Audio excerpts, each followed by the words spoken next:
What's Gucci Broncos, and welcome to the first CTV Sports of the second semester. I'm Jerod Fox alongside DaeRon Jones, and we're both ready to bring you all that you need to know concerning Bronco athletics, and it was a very busy weekend indeed. That it was. With the men's and women's basketball teams playing at Northwestern, the cheer and dance squads hosting the GPAC championships here at Lynn Farrell, track and field competing at Concordia, and the wrestling team also competing at Northwestern. We'll get straight into it, starting with the Bronco basketball teams who are both off of big wins against Briarcliff at home last weekend. With both teams looking to make a run at the national tournament in March, this matchup with Northwestern was a big one. The women couldn't stick with the Raiders after the first half, allowing 53 second-half points and converting on just 28% of their three-point attempts in the 97-75 loss to the number 2 team in the nation.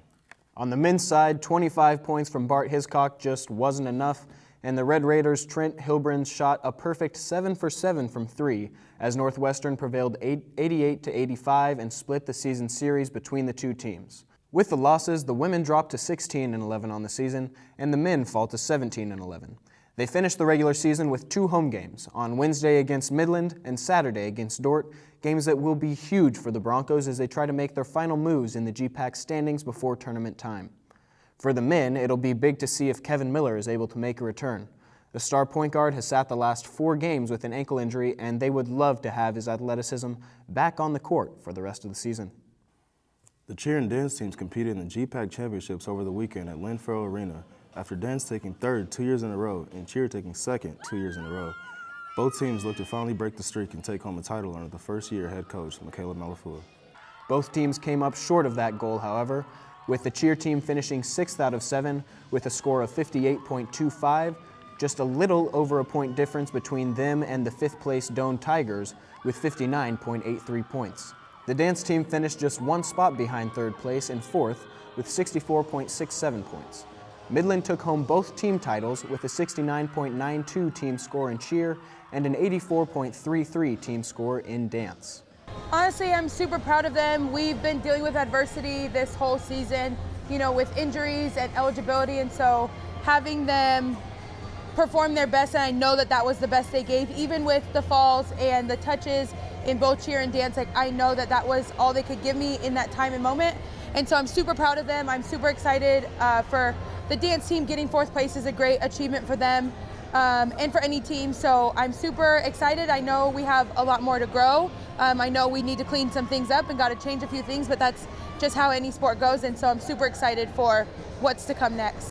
Both teams also had multiple players try out for cheer and dance all-conference held after the competition portion of the day. All-conference is tough, honestly. I think, again, that those girls went out there with their full heart and did the best of their abilities. You're getting judged by not only the judges up at the top of the bleachers, but all eyes are on you. And when it's just 4 people going at a time and then you do a solo piece, it's so nerve-wracking to have to do that. So super proud of them for having just the courage, enough courage to go out and do that. Cheer and dance all-conference teams as well as Coaches of the Year will be announced later this week by the league office. Both teams will compete on Wednesday at Morningside Triangular in Sioux City, starting at 4, and cheer will have 1 more competition against Midland next Tuesday at home in the Kiewit Gymnasium at 7 before both teams gear up for the regionals on the 22nd at Midland. The track and field teams both competed in the Concordia Invite on Friday, one last tune-up before the GPAC Indoor Championships this coming weekend. The men's team finished strong with 4 A-standard performances. Grant Wickham placed 1st in shot put with a qualifying throw of 17.2 meters. Justin Villers also had a good showing in shot put, finishing just behind Wickham in 4th place with a qualifying throw of 15.86 meters. Cole Schmidt finished 1st in the long jump with a qualifying jump of 7.06 meters, while Jonathan Flight finished 1st in the 60-meter hurdles with a qualifying time of 8.2 seconds. Others with solid finishes include Paul Plauscha, who finished 3rd in the 60-meter hurdle finals with a time of 8.48 seconds, and Cole Schmidt, who finished 2nd in the triple jump with a jump of 13.93 meters. On the women's side, the Broncos had 2 A-standard performances, one by Kelby Lyon as she had a 3rd-place finish in the weight throw with a 17.67-meter mark, as well as Ebony Nash, also in the weight throw, finishing 6th with a 16.37-meter mark. The women also had 2 near A-standard performances, with Brianna Botts finishing 7th in the high jump with a 1.6-meter jump, and Julia Wilson with a 7.79-second finish in the 60-meter dash, which was good for 1st place. Wilson also finished first in the 200-meter dash with a time of 25.66 seconds, and Maddie Moran wasn't too far behind with a third-place finish at 26.62 seconds. The 4x4 relay team also had a strong day, finishing third with a time of 4 minutes and 2.6 seconds. From the track lanes to the bowling lanes we go. The bowling team here at HC has always been successful. Ever since the beginning of the program back in 2013, the Broncos have found success with a 7th place finish in the nation and a USBC Intercollegiate Singles Championship for Emily Eckhoff and the women in 2015, and a 10th place finish in the nation for the men in 2016. Success has always been natural for the bowlers. This season has been no different, if not even better than previous seasons, winning multiple tournaments in a row for the first time in school history. With victories over multiple NCAA Division I teams, this bowling team is determined to be the best in Hastings College history. So, what's been the key to all the success? Reporter Cameron Bradley takes to the lanes to find out. When it comes to success, the Hastings College bowling team knows what it's all about. Having found success each season since forming in 2013, both the men and women bowling teams have slowly become two of the best teams in the NAIA and in the nation. It all seems to have accumulated this season, though, where the Broncos continue to make history and are bound for what could be their best finish in program history. And it boils down to working hard, being focused at practice, and really helping each other. These kids are tremendous about helping each other as far as the lines that we bowl in the tournaments.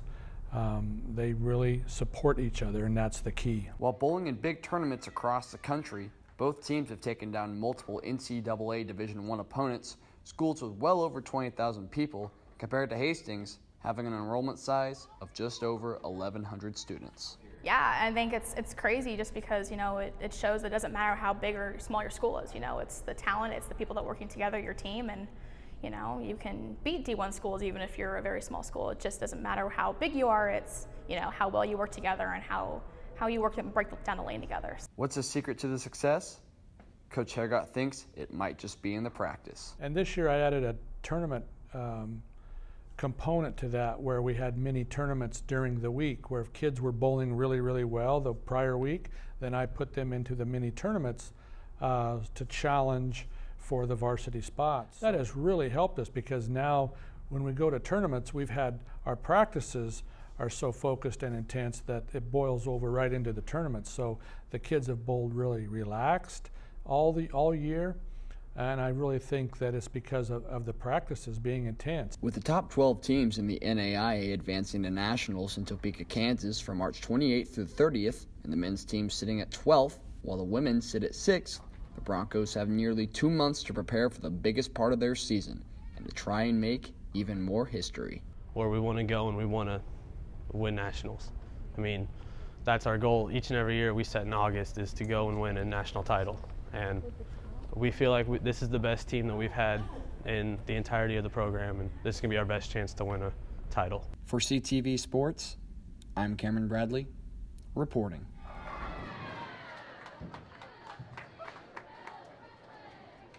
Thanks, Cameron. Now on to wrestling, where the Broncos competed at Northwestern on Saturday in Orange City, Iowa, which was also the Red Raiders' senior day. It was a tough day to say the least for the Broncos, as Tegan Smith was the only Bronco to come away with a victory on the day. At the 157 weight class, Smith defeated Northwestern's Blake Palmagel by minor decision 5-0. In the 45-3 defeat, Hastings had 3 forfeits in the 125, 133, and 184 weight class, 3 minor decision losses, and 3 tag fall losses. The loss drops the Broncos to 4-11 on the season and 1-7 in GPAC. Hastings heads back to Northwestern next weekend for the GPAC Championship starting at 9 a.m. in Orange City. As wrestling wraps up their season, baseball and softball are just getting underway, or at least they're trying to. In what was to be the baseball team's first weekend of play this year in Lawrence, Kansas, all 4 games against Baker and Ottawa were canceled on Saturday and Sunday due to dangerous weather and travel conditions. Baseball is scheduled to kick off the season now this Saturday and Sunday in Chickasha, Oklahoma for 2 days of doubleheaders against the 11th-ranked University of Science and Arts of Oklahoma. While baseball still is yet to play a game, the softball team started off their season last weekend with 2 losses to receiving votes Ottawa University, 1-6 and 3-5. The Broncos look to get back on track this weekend in the Cowtown Classic in Fort Worth, Texas, with 6 games over the 2-day span, including a matchup with receiving votes Texas Wesleyan and were dealt with the same fate as baseball, not being able to make it down to Fort Worth due to dangerous weather and travel conditions. The Lady Broncos will have this weekend off before heading down to Kansas for a doubleheader against Bethel College on Saturday and a doubleheader with McPherson on Sunday. While spring football is just around the corner, the football team signed 56 athletes on National Signing Day this past week, effectively doubling the campus size of Hastings College. 56 was the largest class of signees on National Signing Day in the Coach Harper era. A part of the 56 signees were 9 linebackers, 9 receivers, 6 quarterbacks, 5 halfbacks, 5 safeties, 5 D linemen, 5 O linemen, 3 running backs, 2 kickers, a fullback, and a punter. That's all the time we have for you today, Broncos. Overall, the Broncos went 0-3 in competitions this weekend with the 4th place finish for dance and 6th place finish for cheer, as well as the 5 first place finishes combined between the men's and women's track teams. But we have a whole nother week of sports ahead of us, and we're looking forward to seeing the Broncos improve over this next week. Make sure to stay tuned next Monday for the next edition of CTV Sports, and keep an eye, or both of them, open for the next CTV, airing on Friday. Until then, I'm Jerod Fox for DaeRon Jones, signing off.